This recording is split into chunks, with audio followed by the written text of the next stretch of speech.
orang bicara tentang megatrust. Iya. Nah itu kita sudah setidaknya kita membayangkan. Skenario-skenario. Ya, makanya sekarang yang kita lakukan adalah memetakan potensi ancaman. Semua bencana pasti yang pertama dibutuhkan adalah air bersih. Di mana saja, mau kekeringan, mau banjir, mau erupsi, mau gempa bumi. Salah satu TV swasta menyelenggarakan malam donasi. Itu hanya dalam 2 jam kita dapat 9M. 9M 2 jam. 2 jam.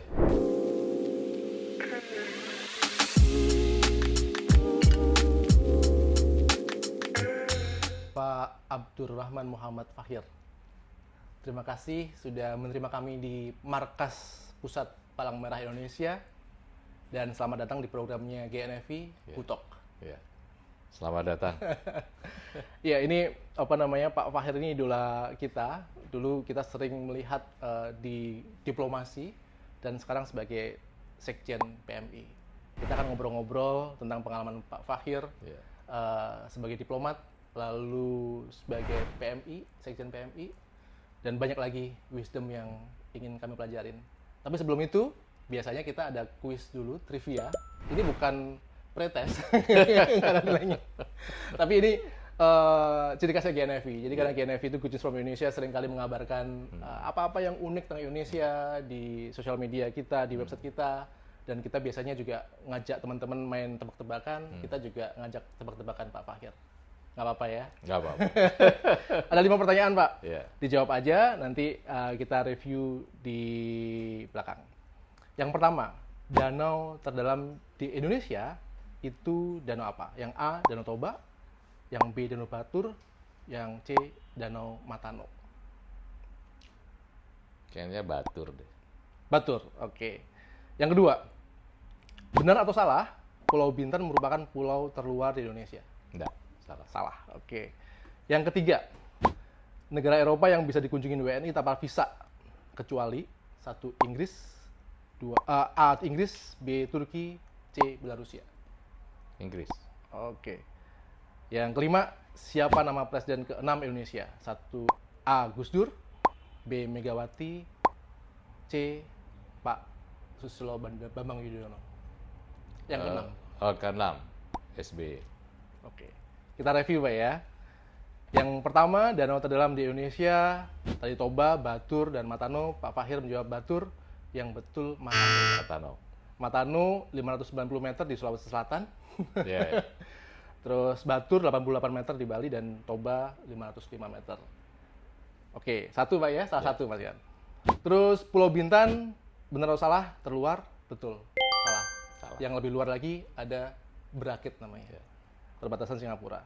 Negara Eropa yang bisa dikunjungin WNI tanpa visa, jelas lah ya. Inggris. Mantan Wamenlu Inggris, Turki, dan Belarusia bebas visa. Yang kelima, nama Presiden RI ke-6 adalah SBY, betul. Salah satu, Pak. Salah satu. 80. B+, tepuk tangan dulu. Nanti ada hadiahnya, Pak. Oke, kita ngobrol-ngobrol masuk ke perbincangan. Pengen tahu, Pak, ceritanya sampai masuk ke PMI gimana sih? Kan lama banget sebagai diplomat ya. Iya. Ya, saya sendiri tidak pernah terbayangkan sebelumnya bahwa kemudian saya diajak. Waktu itu baru selesai dari kabinet. Tahun 2019. 2019 saya selesai, itu kemudian diajak itu awal 2020. Itu ketika PMI selesai menyelenggarakan Munasnya. Lalu kemudian ada formatur. Nah, ketua formaturnya kan Pak JK sebagai ketua. Munas itu pemilihan ketua ya? Pemilihan ketua. 5 tahun sekali? Iya. Jadi menerima evaluasi, apa segala macam, terus ke depannya seperti apa, perencanaan ke depan, 5 tahun ke depan. Nah, salah satu formatur itu ada dari Kalimantan. Oh. Jadi ada 7 formatur termasuk Pak JK salah satunya. Kemudian ya mungkin karena kenal, lalu kemudian mengatakan, boleh nggak kalau kami minta Pak Fahir untuk masuk pengurus. Alasannya saya bilang, harus ada pengurus dari perwakilan Kalimantan. Oh, gitu ya. Nah, sebenarnya sangat sederhana ya, sangat sederhana. Iya. Nah, terus kemudian ya kalau umpamanya dianggap saya bisa berkontribusi ya dengan senang hati. Nah, disampaikanlah dengan formatur lainnya, termasuk antara lain Pak Rahmat Syah. Oh, oke. Ya, itu bapaknya Ralin Syah. Iya. Terus sampaikan juga ke orang-orang yang saya sudah kenal semua gitu. Lalu mereka, oh ya udah kita harus minta dia masuk. Nah, lalu ya itulah saya diminta jadi pengurus bidang hubungan internasional. Hubungan internasional. Ya. Lalu kemudian ketika Pak Sudirman Said, Sekjen pada waktu itu masuk ke gelanggang politik sebagai tim kampanye. Di PMI itu harus nonaktif karena baik tim kampanye, calon, apakah calon legislatif, calon kepala daerah, dia harus mengundurkan nonaktif. Nah, terus Pak JK minta saya jadi sekjen. Sekjen ya. Jadi awalnya di hubungan internasional. Ya, terus awal 2022 kalau salah. Ya, 2022 mulai terkait pemilihan presiden. Itu jadi 2023 saya mulainya awal ya, sebagai sekjen. Oke. Sekjen PMI itu ngapain aja, Pak? Sebenarnya. Sebenarnya lebih saya tidak tahu ketika Pak JK minta saya sebagai sekjen pun beliau memposisikan saya itu sebagai CEO. Oh. Jadi sebagai CEO. CEO. Pak JK apa aja berarti? Chairman. Chairman, oke. Nah, kan jadi kalau itu kan chairman, terus ada CEO. Nah, terus ada COO, saya seperti itu. Jadi beliau bilang, Fahir, you jadi sekjen. Saya agak dekat juga, saya bilang saya termasuk orang baru masuk gitu. Iya. Tapi beliau katakan antara lain alasannya adalah bahwa kita banyak sekali kerjasama dengan luar. Terutama dalam hal ini adalah Palang Merah atau Bulan Sabit Merah yang juga banyak berkontribusi di Indonesia. Ya, nanti akan saya share. Seperti American Red Cross, Federasi, Australian Red Cross. Dulu ada Turkish Red Cross dan base-nya ada di sini. Di Indonesia, di Jakarta ini. Mereka punya base di sini? Ada di sini. Jadi federasi ada di sini. ICRC ada di sini. American Red Cross ada juga delegasinya di sini. Japanese Red Cross juga ada di sini. Nah, jadi saya katakan itu akan banyak nanti membantu memfasilitasi dan memudahkan kerjasama dengan mereka. Selain tentu saja adalah lebih untuk penanganan organisasi yang besar. Ini besar sekali organisasinya ini. Iya, PMI besar sekali. Jadi, nah itulah antara lain. Saya bilang ya, mohon dukungan. Kan tinggal menyelesaikan sampai nanti akhir tahun kita ada lagi Munas. Oh, tahun ini, Pak? Tahun ini Desember nanti akan ada lagi Munas. Jadi gitu, antara lain. Tapi itu juga saya terus terang tidak tahu bahwa kemudian itu garis tangan. Kalau tadi pertanyaannya sebagai diplomat, saya juga tidak tahu bahwa hampir semua penugasan saya di luar negeri itu pasti berurusan dengan pelayanan dan perlindungan warga. Hampir semua. Ya, semua kalau boleh saya katakan. Dulu pernah di Irak. Irak, Baghdad. Itu kalau orang ingat dulu Perang Teluk. Iya, Perang Teluk. Nah, saya ikut mengungsikan warga kita dari Kuwait dan Irak, keluar dari Irak. Jadi kan Irak menginvasi Kuwait. Nah, warga kita masih ada di sana. Jadi harus dikeluarkan. Nah, terus kemudian setelah itu kan ada ultimatum. Wah, kita harus mengungsikan lagi warga kita dari Irak keluar ke Jordan, bahkan ke Indonesia. Jadi itu pertama. Itu 90. 90. Usia Bapak waktu itu berapa? Ya itu penugasan pertama ya. Oh.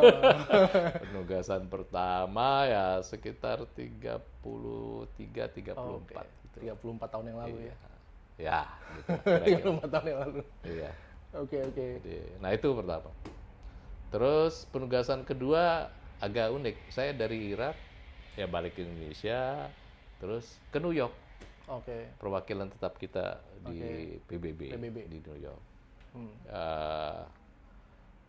Dan lucunya lagi bahwa di situ saya diminta oleh waktu itu duta besar wakil tetap kita di sana Pak Nugroho Wisnumurti untuk juga ngurusin masjid. Oh, Masjid Indonesia pertama di Amerika, itu Al Hikmah. penempatan di New York, Ya, ngurusin masjid. ngurusin masjid. Meskipun tugas apa ya?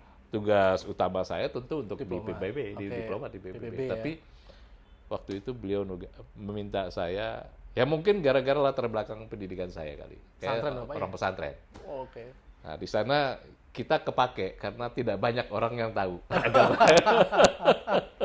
Jadi lebih ya jadi terpaksa agak sedikit menonjol karena memang tidak banyak yang mungkin memiliki latar belakang belakang pendidikan itu. agama. Oh, oke. Jadi ya jadilah kita khotib Jumat kan, terus kemudian pengurus masjid, Iya. terus kemudian pengajian, dan lumayan banyak warga kita lumayan banyak di sana. Jadi pengurus masjid ya beli masjid, proses pembelian masjid sampai jadi pengurus masjid ikut di situ. Berarti pendirian masjid di New York itu tahun Tahun 96. 96 ya? Iya, 90. Masjid Indonesia ya? Iya. Penugasan saya di New York itu dari 95 sampai 99. Oke. Ngurusin masjid. Pengurus masjid. Oke. Anggota BOD. Wow. Board of Directors karena kalau di sana ada iya. istilahnya Di sana Board of ada ya, Directors. DKM lah di sini ya. Iya, Takmir masjid. Iya, takmir masjid tapi di sana kerennya Board of Directors. Oh, oke. Lalu kemudian setelah itu lumayan lama di Jakarta karena waktu itu lalu kemudian hampir 6 tahun di Jakarta karena 3 tahunnya itu saya diminta sebagai interpreter Bu Mega. Oke. Jadi, nah kemudian ke Kuala Lumpur. Hmm. Nah Kuala Lumpur Malaysia. itu tiada hari tanpa isu perlindungan dan pelayanan warga. Iya. Bayangkan aja ya kita melayani hampir 3 jutaan lah warga kita. Iya. Nah, 3 juta yes, 10% ya dari ya dan penduduk Malaysia. tidak sedikit yang ilegal. Jadi tiada hari tanpa persoalan warga kita. Jadi 3 melayani. juta itu yang resmi atau yang itu? Ya itu bareng lah semua total. Oke.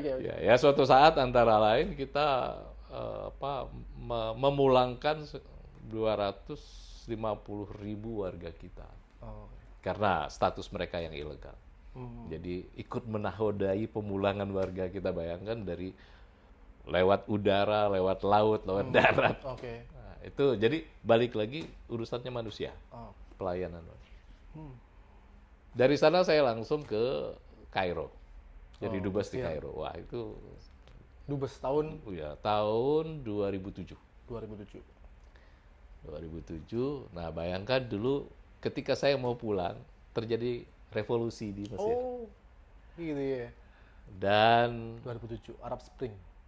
bayangkan kita di dalam 10 hari memulangkan 2.462 warga kita dari Mesir. Pakai Pesawat. kalau nggak salah 9 trayek gitu. Kloter. Kloter. Nah, itu juga perlindungan warga. Terakhir dubes di Saudi. Nah, di sana ya sekitar 800 ribuan mukimin kan. Plus 1 juta lebih yang pulang pergi. Haji umroh.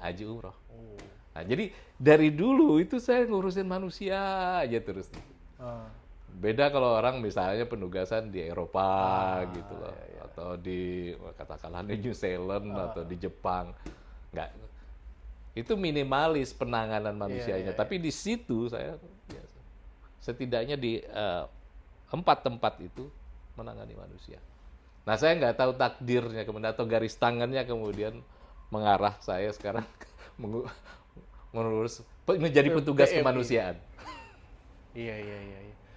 Memang kalau ngelihat ngurus manusia itu dari berbagai macam pengalaman Bapak dari diplomat sampai sekarang, ngurus masjid juga sampai sekarang PMI itu apa ya? Naluri apa yang kalau mungkin reflektif ya yang perlu dimiliki oleh orang yang mengurus manusia gitu. Yang mungkin di baik penugasan pertama maupun saya melihat yang paling ada itu adalah di Kuala Lumpur dan di Saudi. Itu empati. Empati. Iya. Itu yang mau tidak mau mendorong kita tidak melihat itu sebuah rutinitas. Oke. Sebab samalah misalnya kalau dokter atau suster yang bekerja di rumah sakit, dia melihat orang sakit itu biasa. Oke. Jadi sebagai sebuah pekerjaan begitu Ya, aja ya? pekerjaan rutinitas. Tapi saya tidak bisa seperti itu. Makanya selalu di tempat-tempat itu yang harus diinjek kepada teman-teman itu adalah jangan kebal. Jangan kebal. Kebal dengan ya itu tadi karena sudah melihat itu biasa Oke, gitu. sebagai sebuah pekerjaan. Iya, pekerjaan. Enggak, you harus memiliki empati. Oke. Jadi semua tuh diperlakukan ya itu tadi sangat manusiawi lah pendekatannya. Dan itu memang tidak gampang karena menjaga empati dan simpati itu tentu memerlukan juga dari waktu ke waktu istilahnya siraman-siraman adalah ya mau you masuk pendekatan agama, pendekatan kemanusiaan, pendekatan ya andai kata you kemudian katakanlah merasakan seperti itu, kira-kira seperti itu. Iya. Ya. Jadi itu antara lain yang yang harus diinjek dan kepada diri saya sendiri. Karena saya dulu waktu datang ke Malaysia itu rambut saya hitam. Pergi ke Mesir itu sudah putih. Padahal Malaysia kan masih usia. Iya, saya masih 40-an sekian lah. Itu. Tapi ya itu tadi saya karena hampir setiap hari sih stres. Oke. Karena ya itu tadi kan karena kita tidak bisa melihat orang itu benda benda begitu aja ya, gitu. Ya itu melihat penderitaan orang segala macam gitu. Oke. Selalu ada upaya-upaya untuk tidak bisa menerima gitu. Oke. Dan itu Bapak merasa cocok banget dengan PMI yang Bapak jadi CEO-nya. Ya. Tapi ada satu pendekatan ya di satu sisi pendekatan yaitu tadi simpati kemanusiaan, tapi di sisi lain profesionalisme, iya. Nggak bisa lalu kemudian karena memang di PMI itu yang dituntut juga adalah kerelawanan. Salah satu yang menjadi prinsip di Palang Merah itu adalah kerelawanan. Kan kita juga mengenal Pak relawan PMI ya selain staf PMI itu berapa banyak sekarang Pak? Kita lumayan banyak, mungkin sekitar 1,2 juta. 1,2 juta itu relawannya aja? Relawannya saja. Yang kategori relawan itu, kalau relawan kan nggak tahu apakah bagaimana mereka dapat insentif atau? Nah, kalau mereka bekerja, apapun yang menjadi operasional. kebutuhannya dipenuhi. Oke. Ya kalau umpamanya katakanlah bikin dapur umum atau pelayanan kesehatan segala apapun yang jadi kebutuhan, apakah dia ditugaskan di mana, ya kepergian dia di sana, kebutuhan dia selama di sana itu dipenuhi. Tapi dia tidak digaji, itu dua hal yang beda. Iya. Biasanya mereka siapa aja Pak? Oh siapa saja, tapi tentu kita juga punya kriteria. Yang punya kualifikasi. Iya. Gitu. Dan karena itu ada pelatihan-pelatihan dan pendidikan-pendidikan. Apa ada kayak semacam pendaftaran relawan gitu? Oh, iya. Terus orang melamar Iya, gitu? betul. Dan lalu kemudian mereka dibekali dengan Oke. pengetahuan-pengetahuan, skill dan lain sebagainya. Makanya 8 yang diamanahkan oleh undang-undang, karena Indonesia itu sedikit dari negara yang memiliki undang-undang tentang kepalang merahan. Oh ya? Oh iya, Bukan setiap negara yang punya palang merah. kadang-kadang hanya dengan keputusan presiden apa segala macam. Tapi kalau kita punya undang-undang, dan undang-undang itu pun baru sebenarnya 2018 kemarin. Oke. Dan salah satunya adalah ya pembinaan relawan dan pendidikan. Itu salah satu pendidikan relawan. ya pelatihan dan pendidikan. Oke. Jadi lumayan. Dan kita ada yang mudanya saja itu sekitar 400.000 lebih. 400.000. Jadi ya SMA, mahasiswa itu. Dari 1,2 juta, 400.000 lebih Iya. anak muda. Itu kalau ukuran 1,2 juta tadi relawan, menurut PMI itu cukup atau besar atau sebenarnya kurang? Dari sisi jumlah mungkin masih mencukupi, tetapi kita pembekalannya. Oh. Bekalnya yang harus jadi karena memang memerlukan apa ya, keahliannya itu macam-macam. Oke. Jadi ada di bidang kesehatan, ada di bidang penanggulangan bencana, ada di bidang air. Air bersih itu ikon loh buat PMI, dan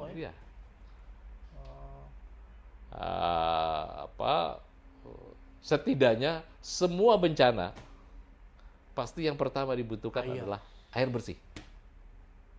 Di mana saja, mau kekeringan, mau banjir, mau erupsi, mau gempa bumi. Baik untuk minum, konsumsi maupun sanitasi. Sanitasi. Jadi ada mereka yang memiliki keahlian-keahlian di bidang itu. Bahkan kita punya Center of Excellence di Jatinangor, dan itu jadi Center of Excellence untuk Asia Pasifik. Oh, yang dekat Kiara Payung itu, Pak? Oh iya, Jatinangor. Itu tingkat Asia Pasifik. Oh iya. Jadi, ini sebentar lagi akan ada pelatihan di sana, di mana beberapa negara dari Asia Pasifik dilatih di sana. Oh, oke. Ya. Jadi, itulah antara lain adanya bahwa relawan kita belum bicara lagi yang menjadi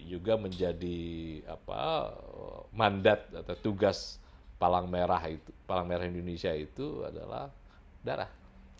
Nah, iya. Mayoritas kebutuhan darah di Indonesia ini yang mensuplai yang memasok adalah PMI. Mayoritas berarti ada kebutuhan. Ada juga. Oh iya, jadi ada beberapa rumah sakit yang kemudian dan rata-rata mereka bukan relawan atau pendonor, tetapi adalah pendonor pengganti.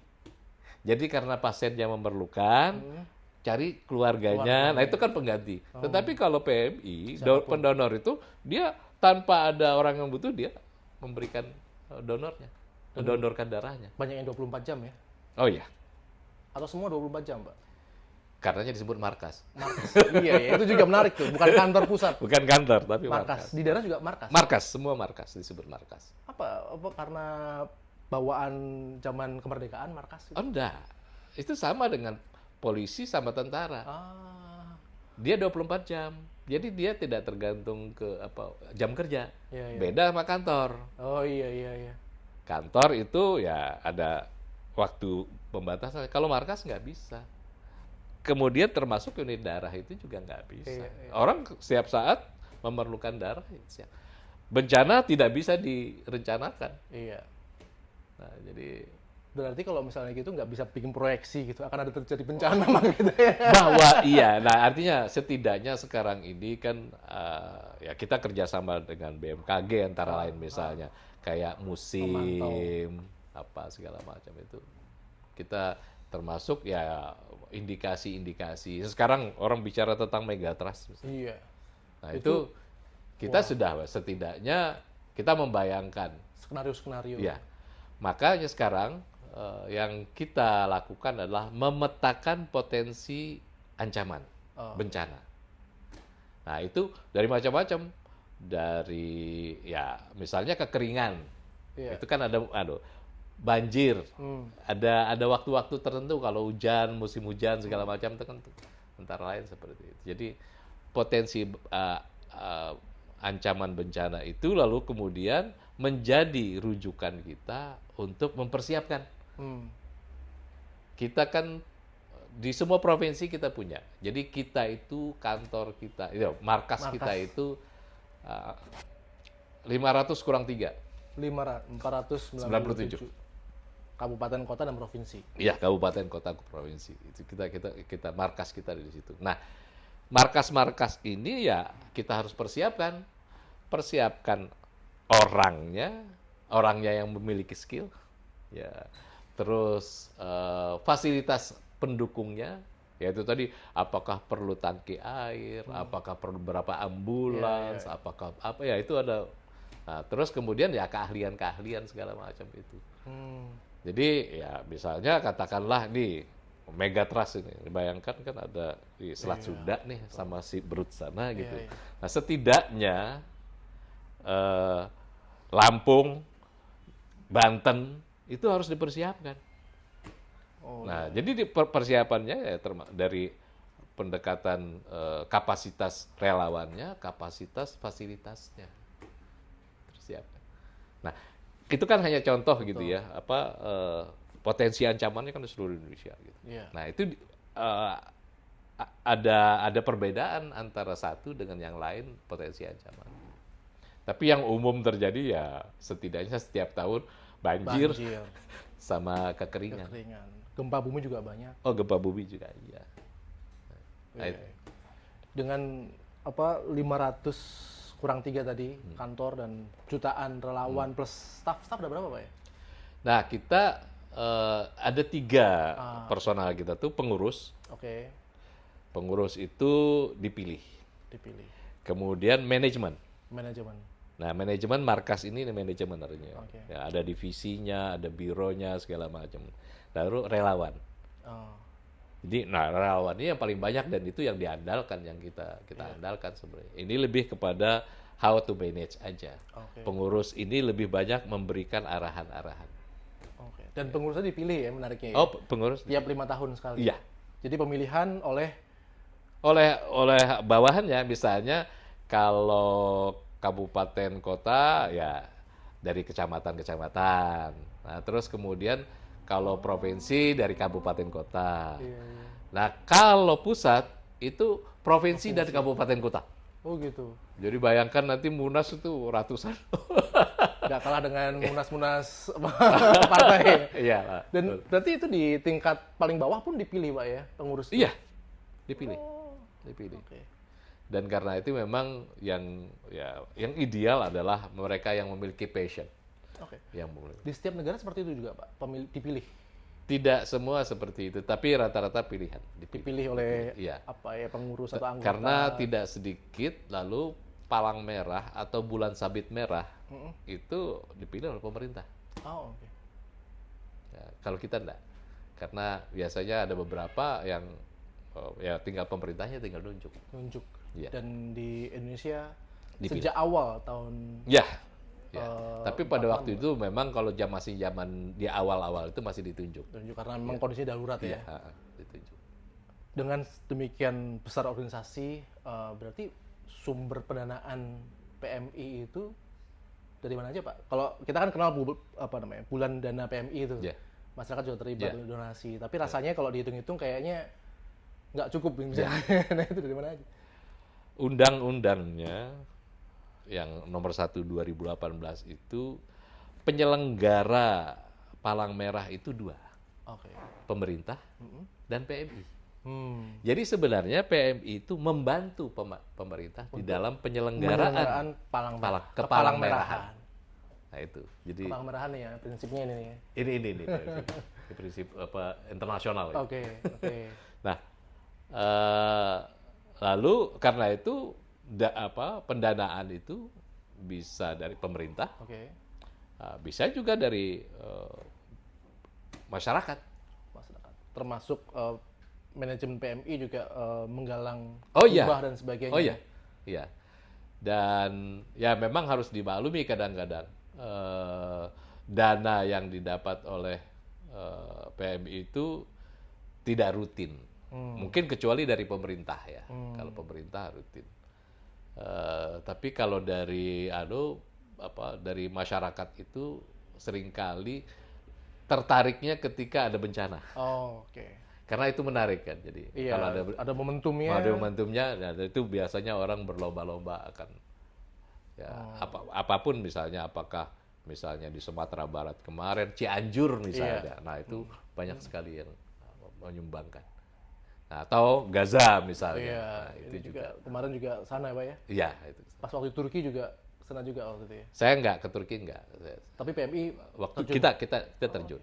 Kita terjun, bahkan ada tim medis kita ke sana. Iya.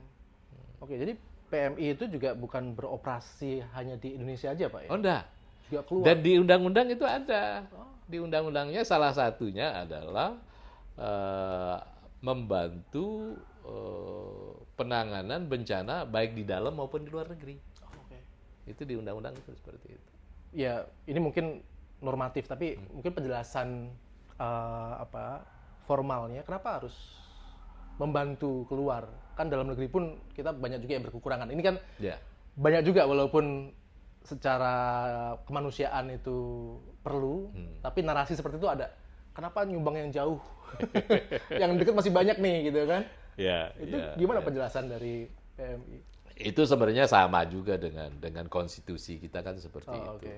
Ketika kita menyebut ikut melaksanakan ketertiban dunia berdasarkan perdamaian, terus berdasarkan kemerdekaan, dan keadilan sosial.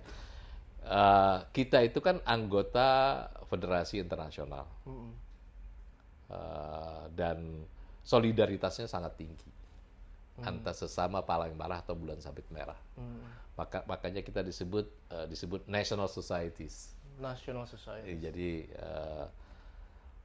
beberapa negara memposisikan diri, misalnya Malaysian Red Crescent Societies. Kalau kita PMI aja, Palang Merah Indonesia gitu, perhimpunan. Nah, ketika kita memposisikan diri perhimpunan, solidaritasnya harus ditampilkan antara lain. Ya, jadi sekecil apapun yang bisa kita kontribusi. Karena ketika kita juga mendapatkan, ya katakanlah tsunami misalnya, itu luar biasa. Palu itu juga luar biasa. Lombok kita menerima bantuan itu. Bahkan sekarang pun, nah misalnya itu kita masih menerima penanganan. Apakah dalam bentuk respon emergensi ya? Apakah dalam bentuk peningkatan kapasitas? Oke. Makanya saya sebutkan tadi di sini ada International Federation of Red Cross, ada International Committee of Red Cross, ada American Red Cross, ada Australian Red Cross, ada Japanese Red Cross. Yang mereka base-nya di sini ada. Gitu. Base-nya di sini. Iya. Jadi mereka memberikan bantuan, terutama dalam banyak peningkatan kapasitas, tetapi tidak berhenti di situ. Ketika terjadi sesuatu, mereka juga kayak tahun kemarin kekeringan. Kita ada hampir 11 M sendiri tuh mendapatkan bantuan dari federasi, dari mana-mana itu. Nah, itu kan menyebarkan kita hampir kalau enggak salah hampir 130 juta liter yang kita supply ke daerah-daerah di 21 provinsi, 167 kabupaten kota. Kita beroperasi. Mengoperasikan 150 tangki air dalam sekian bulan. Dan itu kalau nggak salah ada sekitar 6-7 bulan itu kita beroperasi. Gitu ya. Iya. Dan itu dapat bantuan juga. Dan itu ada bantuan. Gitu. Jadi ketika kita membantu orang, dan kita juga menyalurkan itu sebenarnya. Menyalurkan simpati masyarakat. Betul. Jadi memang ketika pertama kita menggunakan resources yang kita miliki, tapi kemudian masyarakat juga membantu. Gitu. Nah, kita salurkan juga itu. Iya, iya. Artinya kita ya kayak bertetangga lah ya. Iya. Nggak boleh egois juga. Kita nggak bisa mengurus diri sendiri semuanya. Nah, disitulah pendekatan kemanusiaan tadi. Prinsip pertama, prinsip pertama dari Palang Merah itu ya kemanusiaan. Jadi kalau misalnya kalau negara-negara lain tuh sampai bikin base camp di sini atau kantor di sini, sebaliknya kita juga memiliki Kita enggak punya. Tapi ketika ada misi, ya. Jadi ada dua pendekatan itu tadi kan, satu pendekatan kemanusiaan, prinsip. Yang kedua yang terakhir di prinsip itu adalah kesemestaan. Universalitas. Oke. Nah, itu menjadi kita meningkatkan solidaritas lah antar sesama. Oke. Tadi Bapak nyebutkan kita menyalurkan simpati masyarakat. Iya. Kalau surveinya kan kalau ada World Giving Index ya kalau nggak salah, itu kan tiap tahun posisi kita di atas ya. Paling dermawan. Bahkan salah satu indikatornya adalah sering terlibat dalam kerelawanan. Terbukti di PMI 1,2 juta tadi ya. Kerelawanan itu bukan hanya masuk organisasi, tapi gotong royong itu relawanan juga. Kalau Bapak melihat sendiri nih Pak, setelah di PMI ini, atau Bapak terlibat dalam misi-misi kemanusiaan, kerelawanan atau simpati masyarakat Indonesia itu seperti apa sih sebenarnya? Besar sekali. Contohnya apa? Ya. Atau indikatornya misalkan? Indikatornya misalnya gini, ketika Gaza ya, yang paling gampang itu mungkin Gaza. Itu ketika salah satu TV swasta menyelenggarakan malam donasi, itu hanya dalam 2 jam kita dapat 9M. 9M, 2 jam. 2 jam. Itu dari mulai pembukaan sampai kemudian kan testimoni itu dalam 2 jam itu dapat 9M. Itu menunjukkan, Mbak. Nah, lalu kemudian berlomba-lomba orang memberikan bantuan. Dan kita pun sampai sekarang terus menyalurkan. Memang tidak gampang. Akses ke sana itu tidak gampang, tetapi tidak menghentikan kita. Dan kita maklumi betul bahwa ini jangka panjang. Konflik di... artinya bahwa penanganan kemanusiaan di Gaza itu jangka panjang. Karena selalu saja bencana itu, apapun bencananya, dia akan ada 3 step. Stages, tahapan. Emergency, rehabilitasi, rekonstruksi. Dan sekarang ini emergency. Sekarang mau emergency. Itu yang kita lakukan juga kayak di tsunami di Aceh kayak gitu. Kayak di Cianjur juga kayak gitu. Kayak di Palu juga seperti itu.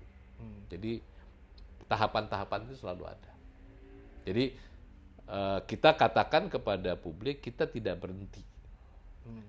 Bahkan yang emergency ini pun semaksimal mungkin kita masih beroperasi di sana, tapi ya dengan menggunakan organisasi setempat kemanusiaan setempat. Artinya satu, air bersih tetap, terus kemudian pelayanan kesehatan tetap, terus kemudian dapur umum tetap. Dan kita baru ngirim 500 tenda. Tenda yang gampang lah gitu, yang bisa setiap rumah 4x4 kayak gitu. Terus ada terus ya? Ya, itu kita mengalir terus. Iya, mengalir. Meskipun ya itu tadi kita harus maklumi aksesnya tidak gampang. Aksesnya tidak. Dan antusiasme masyarakat untuk membantu. Ketika itu kita ada pertanyaannya tadi mengembalikan antusiasme masyarakat tidak habis, selalu ada itu. Nah, ini kan antusiasme masyarakat, dukungan masyarakat begitu besar ya Pak ya. Dan walaupun tadi ada pendanaan dari pemerintah atau donasi dari masyarakat, bagaimana PMI menjaga akuntabilitasnya Pak? Karena kan kemanusiaan itu kan paling sering secara emosional orang menyumbang. Terus kita juga punya beberapa kasus misalkan setelah bencana ada yang gimana nih? Ada satu yang kadang-kadang mungkin dan kita selalu mencoba public accountability. Misalnya gini, Cianjur itu operasi kita tidak seminggu 2 minggu, hampir setahun. Dan orang tidak begitu melihat kan, bahwa misalnya operasi air bersihnya terus Nah, eh, memang bagian terberat buat kita adalah yaitu bahwa itu tidak selalu terpublikasikan. Oke. Persoalannya itu. Jadi karena seakan-akan sebuah rutinitas. Karena udah sibuk ngebantu nggak sempat publikasi. Iya. Sebenarnya kita punya website, kita Oke, punya, oke. tapi kita sebenarnya juga berharap bahwa ada teman-teman dari media juga membantu Oke. mempublikasikan itu. Tapi ya kita tidak. Tapi kemudian yang misalnya yang dari apa sumber katakanlah dari pemerintah itu mau tidak mau kita lapor terus. Oke. Kemudian dari federasi kita akan terus lapor. Oke. Nah, terus dari apa sesama palang merah atau bulan sabit merah kita juga akan lapor. Kalau umpamanya saya nyumbang sekian, nah itu untuk ke apa saja ya kita harus buatkan laporan. Sama dengan umpamanya yang sekarang ke Gaza itu kita selalu laporkan. Publikasinya selalu ada. Nah, itu bagian dari public accountability. Iya, iya. Karena penting sekali kan. Iya, Apa betul. namanya Masalah kepercayaan. kepercayaan Iya, publik. betul.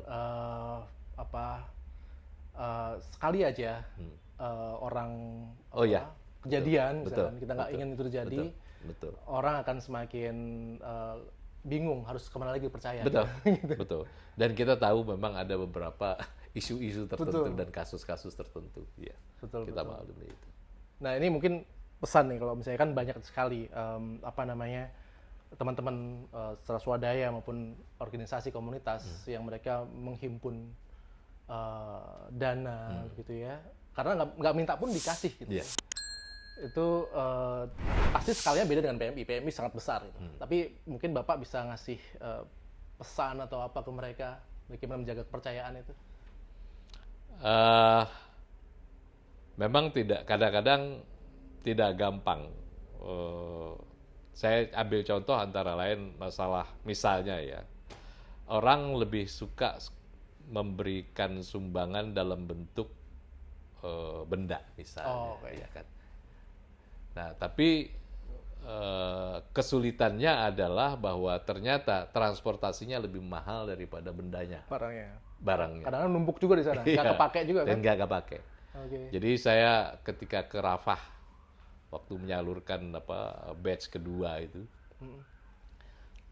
ada sebuah 3 warehouse gudang yang penuh dengan rejected items. Oke.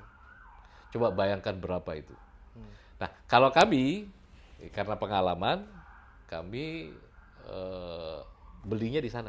Oke, bukan bawa dari sini. Ya, bawa dari sini. Beli di sana ada kepastian apa yang dibutuhkan. Bayangkan aja antara lain di dalam gudang itu ada anestesi. Nah, itu kan yang diperlukan betul. Terus ada Yang rejected tadi. Iya, rejected item. Anestesi pun Anestesi nggak bisa. Anestesi pun di rejected. Nggak bisa masuk.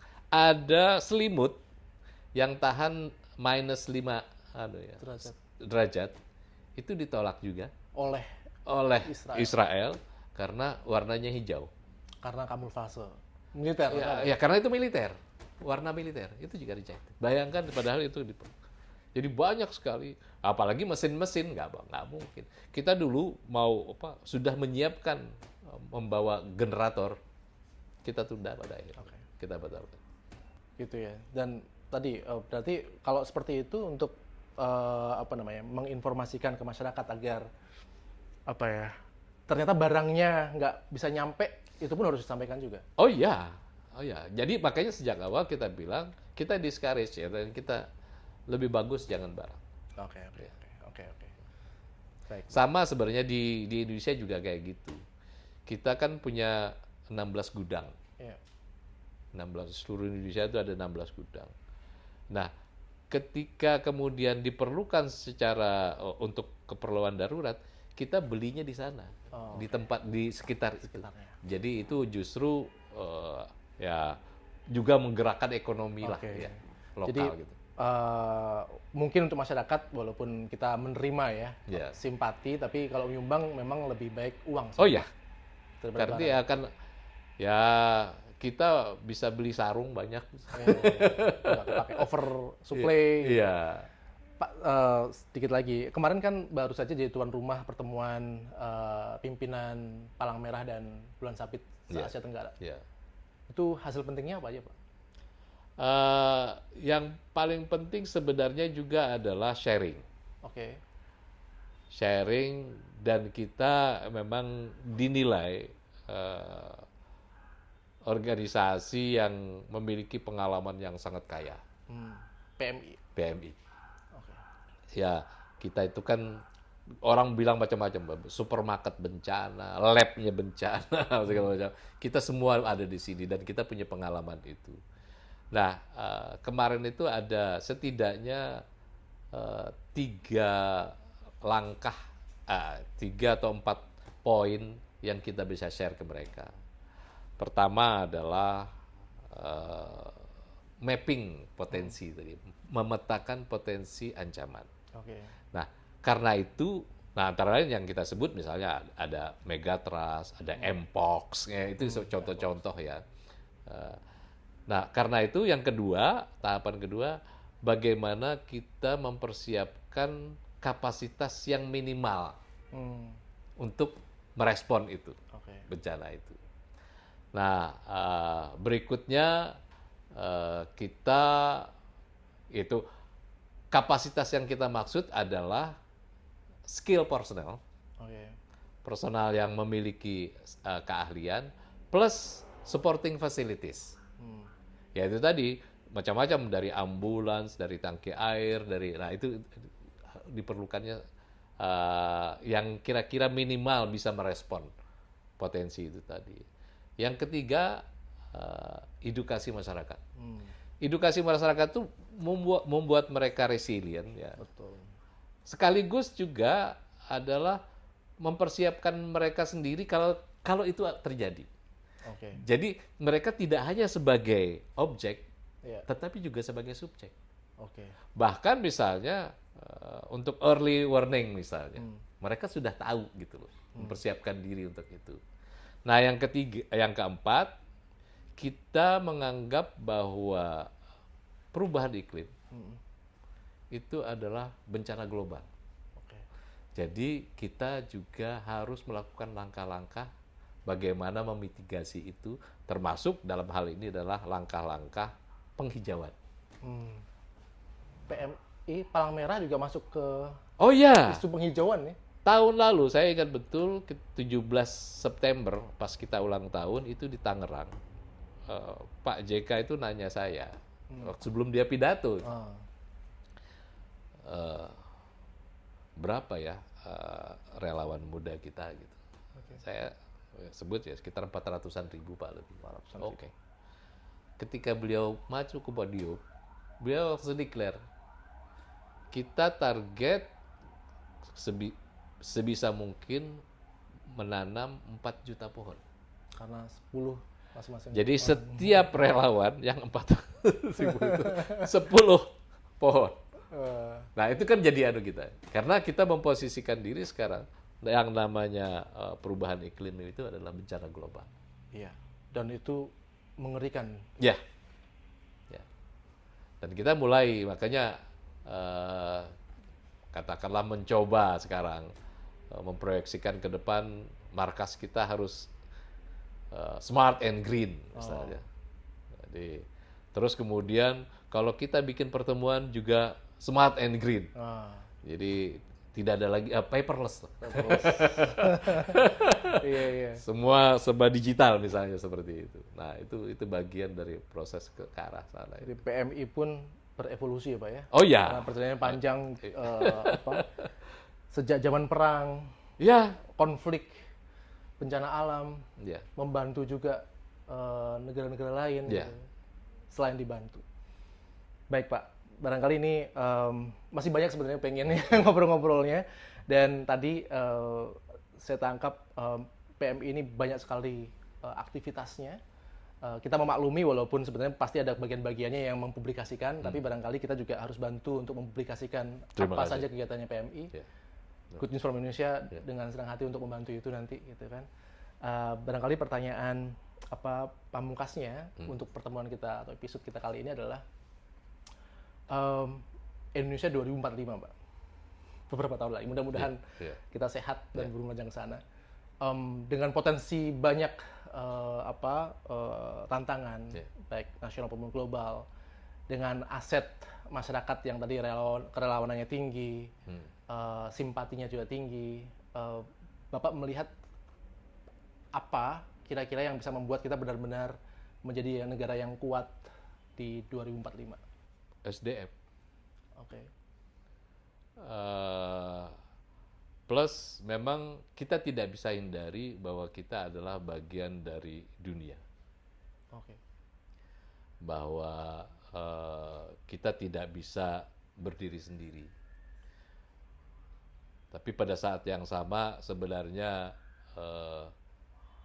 saya selalu kagum dengan pendiri Republik ini ketika menyusun konstitusi. Yang antara lain ya itu tadi. Semakin besar kapasitas kita, semakin besar pula kontribusi kita mestinya kepada dunia. Nah, karena dari 4 tugas yang ditugaskan konstitusi kepada siapapun pemerintahannya kan melindungi, mensejahterakan, mencerdaskan. Nah, yang keempat itu kan ikut melaksanakan ketertiban dunia segala macam itu kan sebenarnya bagian dari kontribusi. Iya. Nah, tetapi ya kita harus terlindungi dulu, kita harus cerdas dulu, gitu. Kita harus ya makmur, gitu. Nah, ini kan tugas-tugas. Dan pada akhirnya semua adalah terpulang kepada manusianya. Iya. Nah, di sini sebenarnya yang kita berharap generasi ke depan, you name it, milenial, Gen Z, itu segala macam, yang perlu dibekali dengan itu tadi, dibekali dengan ownership kepada negara ini, tapi pada saat yang sama juga adalah ikut ownership-nya itu ikut kontribusi gitu, Iya. memajukan Indonesia. Jadi bekalnya di situ, karena tidak bisa dihindari kita juga memaklumi the other side dari keunggulan-keunggulan dari generasi sekarang dengan berbagai macam teknologi dan teknologi informasi itu tadi. Kadang-kadang mereka tenggelam di dalam teknologi itu sendiri. Tidak menggunakan teknologi itu untuk apa? Tidak memanfaatkan untuk meningkatkan produktivitas. Iya. Seperti tapi justru hanya sebagai konsumen teknologi, iya. jadi korban teknologi Iya, bahkan. terperangkap jadinya dengan iya, bukan kemudian menggunakan itu untuk apa yang bisa dikontribusikan. Itu kira-kira. Dan kita punya harapan, setidaknya PMI punya 400 relawan anak muda. Ya. 400.000 Ya. relawan anak muda dan Yang punya empati. punya empati. Iya. Dan rasanya mereka juga besar rasa ingin kontribusinya. Iya. Paling tidak kalau tadi ada multiplier efeknya, Iya. 400.000 tadi bisa mempengaruhi 10 teman-temannya. Iya. Dan kita butuh lebih banyak lagi yang seperti itu. Kita berharap besar pada PMI, Pak. Iya. Pada Pak Fahir sebagai sekjen atau CEO-nya PMI sekarang. Mudah-mudahan PMI kita semakin berjaya dan Amin. semakin terus mendapat dukungan masyarakat. Ya, amin. Pak Terima kasih. Abdurrahman Muhammad Fahir, terima kasih kesempatannya Mas Haji, terima kasih. Terima kasih teman-teman Good News from Indonesia. from Indonesia.